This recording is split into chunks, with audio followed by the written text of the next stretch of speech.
ماجد خان انگلستان برطانیہ سے برمنگم میں گھمگھول شریف سے رپورٹنگ کر رہے ہیں، جہاں ناموس رسالت حضور شیخ العالم کا سالانہ عرس مبارک ہو رہا ہے۔ پیر سلطان العارفین صدیقی سجادہ نشین دربار نیریاں شریف، جہاں پیر علاء الدین صدیقی صاحب کی زندگی اور کردار کے بارے میں علماء کرام کی بڑی تعداد نے خطاب کیا۔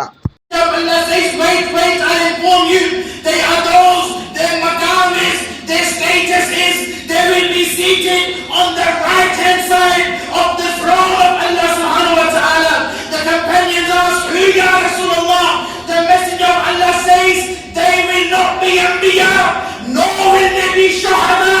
But when the Anbiya and Shuhada will see their status, even they will be amazed that they're not the prophets, they're not the messengers, they're not the martyrs, yet they are seated on the right of the Arsh of Allah subhanahu wa ta'ala. The companions eagerly asked, Ya Rasulullah, who are they then? They are not Anbiya, neither are they Shuhada, but you have blessed them with seating on Allah's Arsh. Who are they? And the Messenger of Allah says, they are those who day and night used to spend their moments, their life in the zikr of Allah subhanahu wa ta'ala, in the remembrance of Allah subhanahu wa ta'ala. Subhanallah, today if we look at the life of Hazur Shaykh al-Alam, Hazur Shaykh al-Alam, whether you look at his day or you look at their night, Sultan al-Arifin Siddiqui Sahib, respectable Sajada Pir Zahiruddin Siddiqui Sahib, honorable ulama and mashayikh, my elders, brothers and sisters, assalamu alaikum wa rahmatullahi ta'ala wa barakatuh. It's a great privilege for me to be present in this Urse Mubarak gathering in memory of Hazur Shaykh al-Alam, Qibla Pir Alaa Uddin Siddiqui Sahib rahimahullah ta'ala, and the mashayikh of Radiant Sharif. I am humbled to be present on this stage where, as you can see, the great ulama of the Ahlus Sunnah are present. I grew up seeing these scholars as our elders. Today, one by one, they are passing away. We are seeing now and then that the ulama who build masajid and centers in this country are one by one leaving us. We pray it is important that my generation pays tribute and acknowledges the contributions of our elders. And I pray that those who have passed away of our ulama kiram, Allah grants them a great rank in Jannah, and those of them who are alive, that Allah Ta'ala grants them a long and healthy life so that we and my generation can continue to benefit from them. I am present here today on behalf of my father, and I bring his greetings, Sheikh Muhammad Imdad Hussain Pirzada. جامعہ مسجد گھمگھول شریف میں حاضر ہیں، خداوند قدوس ہم سب کی حاضری کو اپنی بارگاہ میں قبول فرمائے۔ تفسیر مظہری میں قاضی ثناء اللہ پانی پتی رحمۃ اللہ علیہ فرماتے ہیں اولیاء کی دو قسمیں ہیں، کچھ مرید ہوتے ہیں، کچھ مراد ہوتے ہیں۔ کچھ وہ ہوتے ہیں جنہیں اپنے آپ کو مجاہدات کی بھٹی سے گزار کر منزل مقصود تک لے جانا ہوتا ہے، اور کچھ وہ ہوتے ہیں جنہیں ازل سے رب کریم نے اپنی محبت کے لیے چن لیا ہوتا ہے۔ آج جس شخصیت کی یاد میں ہم جمع ہیں وہ ان چنے ہوئے لوگوں میں سے جنہیں اللہ رب العزت نے دین کے لیے، اسلام کے لیے، پیغام اسلام کے لیے چنا۔ اور ابھی آپ حضرات علماء سے گفتگو سماعت فرما رہے تھے، اور آج بالخصوص حضور شیخ العالم رحمۃ اللہ علیہ کی یاد آتی ہے جب ہم اس وقت امت مسلمہ کے حالات پہ نظر ڈالتے ہیں، اہل سنت کے حالات پہ جب نظر ڈالتے ہیں، اور اس وقت جس طوفان بدتمیزی کا ہمیں سامنا ہے، اور جس طرح عقیدہ اہل سنت پر حملے کیے جا رہے ہیں، کاش آج شیخ العالم پیر محمد علاء الدین صدیقی رحمۃ اللہ علیہ کی ذات موجود ہوتی جو امت کے علماء کو ایک پلیٹ فارم پہ جمع کر۔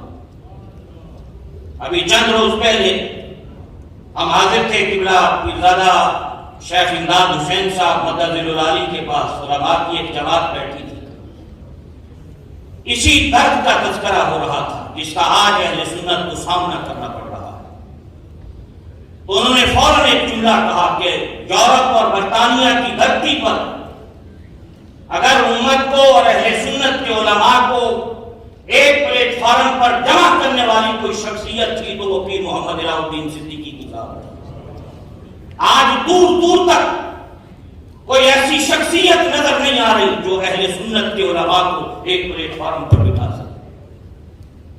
آگ لگانے والے بہت ہیں، آگ بجھانے والا کوئی نظر نہیں آتا۔ ہم نے دیکھا جب تک ان کی ذات موجود رہی، علماء اس ملک میں، اس یورپ میں بسنے والے ان کے گرد ایک حالے کی صورت میں موجود رہتے تھے۔ حضرات محترم، آج پھر ضرورت ہے، اور قبلہ صاحب دادا صاحب یہاں پر تشریف فرما ہے، میں یہ گزارش کرنا چاہوں گا کہ اہل سنت کو آج کسی تھنک ٹینک کی ضرورت ہے، اس امت کو آج گائیڈ لائن کی ضرورت ہے۔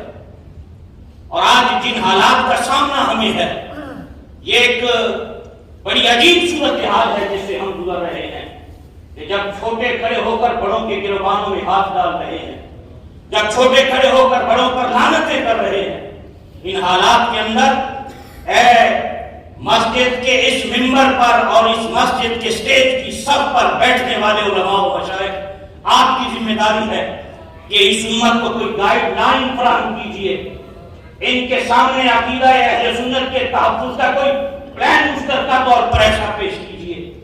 آج سب سے بڑھ کر نقصان اہل سنت کو جو ہوا ہے وہ سوشل میڈیا کی وجہ سے ہوا ہے۔ دنیا نے اس سوشل میڈیا سے فائدہ اٹھایا، اور ہم اہل سنت نے سب سے زیادہ نقصان اپنا اس سوشل میڈیا کے ذریعے کیا ہے۔ اور میں یہ گزارش کرنا چاہوں گا، آج سلسلہ عالیہ نقشبندیہ سے تعلق رکھنے والے آپ حضرات بیٹھے ہیں، قبلہ صاحبزادہ صاحب یہاں موجود ہیں، آپ کو گائیڈ کرنے کے لیے، آپ کی رہنمائی کے لیے حضرت شیخ العالم رحمۃ اللہ علیہ نے اپنے اس جانشین کو آپ کے سامنے رکھا ہے۔ یہ آپ کے ہر قدم پر رہنمائی کریں گے، ہمیں ان سے رہنمائی لینی چاہیے، اپنے علماء سے رہنمائی لینی چاہیے، اپنے اسلاف اور اپنے بزرگوں سے رہنمائی لینی چاہیے۔ اعلیٰ حضرت رحمۃ اللہ علیہ نے بڑی خوبصورت بات کہی تھی، سونا جنگل رات اندھیری، چھائی بدلی کالی ہے، سونے والوں جاگتے رہنا چوروں کی رکھوالی ہے۔ اپنے ان علماء سے رہنمائی لینا آج ہم سب کی ذمہ داری ہے، اور میں ان علماء ملت اسلامیہ سے یہ گزارش کروں گا کہ آج اس عرس مبارک کی تقریب میں کوئی ایسا لائحہ عمل اور کوئی ایسا پلان ہمیں دیا جائے جس سے اس بکھرے ہوئے شیرازے کو پھر اسی طرح ہم جمع کر سکیں جس طرح حضور شیخ العالم رحمۃ اللہ علیہ جمع کیا کرتے تھے۔ اللہ آپ کی تربت انور پر کروڑ ہار رحمتیں نازل فرمائے، اور ہمیں اس فکر کو لے کر آگے بڑھنے کی توفیق عطا فرمائے، کیونکہ ہم جس ملک میں رہتے ہیں حضرات، یہاں کام کرنے کے تقاضے کچھ اور ہیں۔ یہ نہ پاکستان ہے نہ ہندوستان ہے، وہاں کے تقاضے اور ہیں۔ اس ملک میں کام کرنے کے، دعوت کے، تبلیغ کے، اشاعت دین کے تقاضے اور ہیں، اور اگر ہم نے دور حاضر کے ان تقاضوں کو نہ سمجھا تو پھر ہم کامیابی کی طرف نہیں ناکامی کی طرف قدم بڑھائیں گے۔ اللہ تعالیٰ ہمیں حکمت و دانائی عطا فرمائے اور اسلاف کے نقش قدم پہ چلنے کی توفیق دے۔ وما علینا الا البلاغ۔ اذان اور اس کے فوراً بعد جماعت ہے، اور جماعت کے بعد آج کے عرس پاک کی آخری نشست۔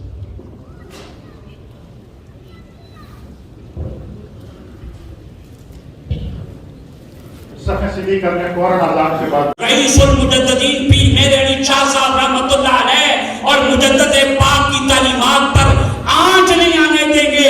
کل بھی عظمت ناموس رسالت، عظمت صحابہ اور اہل بیت کا پیرا دیا تھا، آج بھی دے رہے ہیں اور قیامت تک دیتے رہیں گے، اس عقیدے کے ساتھ کہ دیوانہ احمد کبھی خاموش نہ ہوگا، ٹکرائے گی زنجیر سے زنجیر ہمیشہ۔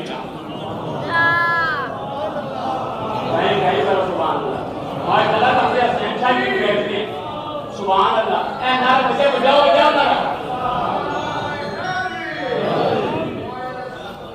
یار اتنا عظیم اجتماع ہے کہ نعرہ، ہم تو علی کے بھی ماننے والے ہیں، صدیق کے بھی ماننے والے ہیں، ہمارا تو جھگڑا ہی نہیں ہے نا۔ ہاتھ کھڑے کر کے کھڑے کرے نعرہ تکبیر، ایسے نہیں کوئی ابھی بھی ہاتھ نیچے ہے نا، ہاتھ کھڑے کرے۔ اسٹیج سے میں نعرہ لگا رہا ہوں، علماء بھی مستثنا نہیں ہے، جو مریض ہے وہ بے شک ہے، وہ خاموش ہے، زمینہ مریض ان کے لیے وہ میٹھی میٹھی پکی دیں گے.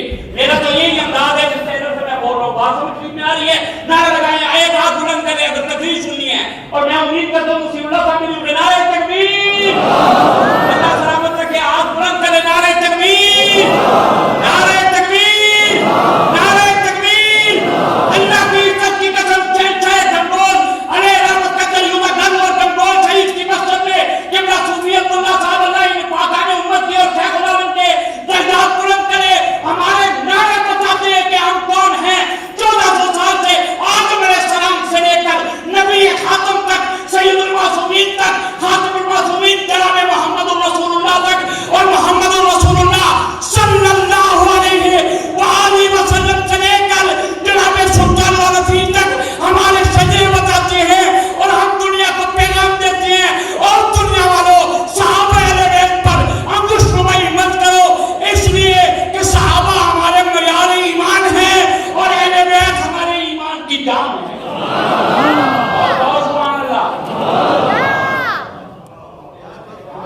نصیر اللہ صاحب چشتی بیٹھے ہیں, یہ حضرت تقی حسین صاحب, اور میرا اللہ جانتا ہے یہاں میں آگے بیٹھا تو میں نے غلام دستگیر شاہ صاحب کو دیکھا. ہمیں بزرگوں نے یہ دیکھتے میں نے ہاتھ پکڑا, میں نے کہا شاہی آگے تشریف لائیں. چمک رہی ہیں جبینیں تیرے فقیروں کی. نہ بولو بالکل لنگر کا معقول انتظام ہے. پیسہ لکھے ہوئے ماشاءاللہ. چمک رہی ہے جبینیں تیرے فقیروں کی. ولی کی شان کیا ہے, ولی کی شان کیا ہے, اولیاء اللہ کی شان کیا ہے. حضور نے فرمایا اذا رأوا ذکر اللہ, اور جس کے چہرے کو دیکھو خدا یاد آ جائے. شیخ العالم کے چہرے کو اپنے اور بیگانے دیکھ کر اللہ ہو کا ذکر کرتے تھے. اگر شیخ العالم کے چہرے کا یہ عالم ہے تو صدیق کے چہرے کا عالم کیا ہوگا, علی پاک کے چہرے کا عالم کیا ہوگا. اور دنیا والوں میں بتانا چاہتا ہوں, اقبال نے بھی یہی کہا تھا, جس نے مشرق کو مغرب کا گھاٹ ڈالے, کہا فرقہ پرستی میں نہ پڑو, ان بزرگوں کے عقیدے پہ آ جاؤ. اگر اللہ سے ماننا ہے تو سود صدیق و علی الحق طلب. اس لیے بول رہے یار, سود صدیق و علی الحق طلب, زرعہ عشق نبی الحق طلب. اللہ سے سود و صدیق و علی مانگ. بتانا یہ چاہتا یہ نہ رہی ہماری پہچان. کسی جنازے کی ضرورت نہیں ہے, کسی اس بڑے جو ٹریک ہو گیا, لائن سے اتر گیا, ہمارے موٹر میں یہی ہے اہدنا الصراط المستقیم صراط الذین انعمت علیہم. یا اللہ سیدھے راستے پر چلا, اور راستہ ان لوگوں کا نصیر اللہ صاحب جن پر تو نے انعام کیا, جن پر تو نے ہماری یہ شرح مستقیم ہے. انعام کن پر کیا؟ من النبیین والصدیقین والشہداء والصالحین. بتانا چاہتا ہوں یہ جو نعرے ہے نا, سلوگن ہمارے بزرگوں نے ہمیں دیا ہے, یہی ہمارا عقیدہ ہے. کسی نے بنانے کی ضرورت نہیں. جو جا چکے ہیں ان کو آج جاؤ کا ذکر دے رہے ہیں. پلٹ جاؤ واپس اپنے بزرگوں کے عقیدے کی طرف. اگر چہروں کا نور بچانا ہے اور قبر میں نور کی ضرورت ہے تو آؤ اسی عقیدے پر جو احمد رضا دے کے گئے اور جو مجدد پاک دے کے گئے ہیں. لیکن یہی بتانا چاہتا ہوں, اور سنیں نعرہ تکبیر جب ہم لگاتے ہیں کہتے ہیں عبادت خدا کی الہ بھی وہی ہے. سنیں ایک طالب علم کا بھی سبق سن لیں. بڑی بڑی عظیم ہستیاں بیٹھی ہیں, ہمیں مناظروں کی ضرورت نہیں ہے, نعرہ کافی. سن لا الہ الا شیخ العالم کا فیض لے جاؤ اس بارگاہ سے. نعرہ تکبیر الہ خدا معبود اللہ, نعرہ تکبیر اس کا مطلب ہے عبادت خدا کی. جب نعرہ رسالت لگاتے ہیں تو کیا جواب دیتے ہیں؟ نہ بولے ہو, پیچھے نہ بولے ہو, بالکل ڈرے ہوئے بیٹھے ہو. نعرہ رسالت, تو ہم یہ عقیدہ دنیا والوں کو دے رہے ہیں. دنیا والوں, خاتم المعصومین بھی حضور ہیں, خاتم النبیین بھی حضور ہیں. اب آقا کے بعد کوئی نبی آنے والا نہیں ہے. اور جب نعرہ تحقیق کہتے ہیں اس پر بھی کئیوں کو تکلیف ہوتی ہے. وہ اور جو کہتے ہیں نعرہ خلافت حق 4000, ہم کو کہتے ہیں نعرہ تحقیق حق 4000, نعرہ تحقیق حق 4000. اللہ کی عزت کی قسم, عمر ابو بکر, یہ جملے ایک جملے میں پوری تاریخ بتا رہا ہوں.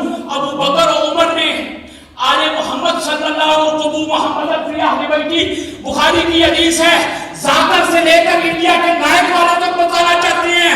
حضرت صدیق کسی کا محتاج بننا. اللہ تعالی پھر تیری بارگاہ میں عرض کرتے ہیں حضور شیخ العالم کے مشن کو صبح قیامت تک جاری و ساری فرما. اللہ کریم یہاں جن لوگوں نے ان کی مدد کی تھی اللہ کو مدد دنیا میں بھی انہیں اس کے لیے قبولیت عطا فرما اور آخرت میں بھی ان کے لیے اس خدمت کو نجات کا باعث بنا۔ اللہ کریم پھر تیری بارگاہ میں عرض کرتے ہیں اللہ ملک کے خیر میں آئے ہیں، اللہ اس ملک کے قوانین کا احترام کرنے کی توفیق عطا فرما۔ اللہ کریم امن کا پیغام آگے پہنچانا اور حضور صلی اللہ علیہ وسلم کے اخلاق عالی اس کی خوشبو مہکانے کی توفیق عطا فرما۔ اللہ کریم کتنے بزرگ حضور شیخ العالم کے سفید ریش بزرگ دنیا سے چلے گئے جو ہمارے سامنے ان کی نشانیاں بیٹھی ہیں، اللہ ان کی حفاظت فرما۔ اللہ کریم ان کے سائے کو ان کے والدین پر، ان کے سائے ان کی اولاد پر دادیر سلامت فرما۔ اللہ ہر ایک کی مشکل کو آسان فرما دے۔ حضرات گرامی، پیر جان زیب صاحب والی موڑا شریف بیمار ہیں، پیر حبیب الرحمان صاحب نیتی شریف والے بیمار ہیں، اسی طرح پیر طیب الرحمان صاحب کے والد گرامی وہ بیمار ہیں، اور بے شمار احباب حاجی اکبر صاحب جو ہاسپٹلائز ہو گئے آنا تھا، انہوں نے سب بیماروں کے لیے دعا کریں، اللہ سب کو شفا نصیب فرمائے۔ صوفی عبداللہ صاحب جنہوں نے یہ خدمت کی ہے جس میں بیٹھنا عبادت کرنا ہم سب کے لیے آسان ہو گیا، اللہ انہیں جنتوں میں اعلیٰ مقام عطا فرما۔ اللہ کریم جاوید صاحب کو اعلیٰ مقام عطا فرما۔ اس مسجد کی انتظامیہ جس احساس ذمہ دارانہ کیفیت سے اللہ اس کی خدمت سر انجام دیتے ہیں، اللہ ایک ایک لمحے کی خدمت کو قبول و منظور فرما۔ الہ العالمین شاہد صاحب جو میرے دست راست ہیں یہاں، آج کے لنگر کا سارا بندوبست اس کی جانب سے ہے، دعا کریں اللہ اس کی خدمت کو قبول فرمائے، اللہ انہیں دنیا و دین کی نعمتوں سے مالا مال فرمائے۔ حضرات ہم کیسے بھول سکتے ہیں موڑا شریف سے فیض یافتہ حضور زندہ پیر رحمت اللہ تعالی علیہ، اللہ ہر لمحہ ان کے درجات کو بلندی عطا فرمائے۔ اللہ کریم یہ ساری دعائیں ہم پھر تیری بارگاہ میں پیش کرتے ہیں، اللہ کریم خواجگان نینیا شریف کے درجات کو بلندی عطا فرما۔ آج پیر کرم شاہ صاحب مجھے یاد آ رہے ہیں، اللہ کریم ان کے درجات کو بھی بلندی عطا فرما، اس آستانے کو بھی اللہ کریم استقامت عطا فرما۔ تمام وہ آستانے جو مسلک اہل سنت و جماعت کے سرحدوں پر پہرے داری کے فرائض سر انجام دے رہے، اللہ انہیں اتفاق اور اتحاد نصیب فرما۔ امت مسلمہ کو الہ العالمین اتفاق عطا فرما، مقبوضہ کشمیر کو آزادی عطا فرما۔ الہ العالمین وہ ہمارا اٹوٹ انگ ہے، وہ لا الہ الا اللہ پڑھنے والے اور کشمیر پاکستان کے جھنڈے میں مرفوع ہو کر خدا کی بارگاہ میں کفن پہن کے جانے والے، اللہ ان کی قربانیاں قبول فرما۔ اللہ کریم کو زمین ان کے خون سے تر بتر ہو گئی ہے، اب تو آزادی عطا فرما۔ الہ العالمین شام و فلسطین کے مسلمانوں کو آزادی عطا فرما، پوری دنیا کے مسلمانوں کو اتفاق عطا فرما، ذلت سے، رسوائی سے، خواری سے اللہ ہم سب کو نجات عطا فرما، عزت و آبرو